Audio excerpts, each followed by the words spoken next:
கெச்சப்பே பிடிக்காத பசங்க யாராச்சும் இருக்காங்களா? கண்டிப்பா கிடையாது. ஏன்னா, அவ்ளோ அடிக்ட் இந்த கெச்சப்க்கு குட்டீஸ்லாம். ஸோ அவங்களுக்கு பிடிச்சதே நம்ம கொஞ்சம் ஹெல்த்தியா செஞ்சு குடுத்தா ரொம்ப நல்லாருக்கும் இல்லையா? என்னோட வீட்ல பசங்களுக்கு கெச்சப்னா ரொம்ப பிடிக்கும். ஸோ அவங்களுக்காக இந்த ரெசிபி நீங்களும் சேவ் பண்ணி வச்சுட்டு, உங்களோட குட்டீஸ்க்கு செஞ்சு குடுங்க.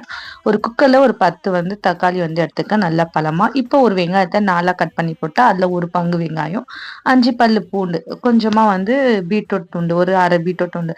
இத நல்லா வேக வச்சுட்டு அரைச்சு பேஸ்ட்டா எடுத்துக்கிட்டேன். இப்போ ஒரு பாத்திரத்துல மாத்திட்டேன்.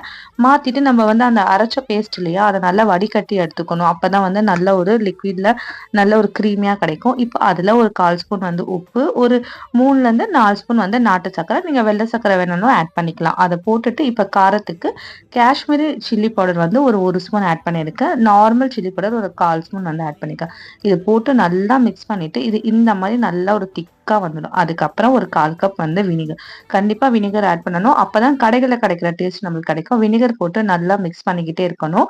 ஃப்ளேம மீடியமாவே வச்சுக்கோங்க. இல்லன்னா தீஞ்சு போயிடும். இப்ப நான் ஒரு ஸ்பூன வச்சு நகர்த்தும்போது இது 2ம் தனியா பிரியுது இல்லையா? இப்படி வந்துச்சுன்னா நம்மளோட கெச்சப் ரெடி ஆயிடுச்சுன்னு அர்த்தம். இத நல்லா ஆற வச்சு ஒரு கண்ணாடி பாட்டில்ல ஸ்டோர் பண்ணிட்டு கில் ஃப்ரீயா உங்க பசங்களுக்கு குடுங்க.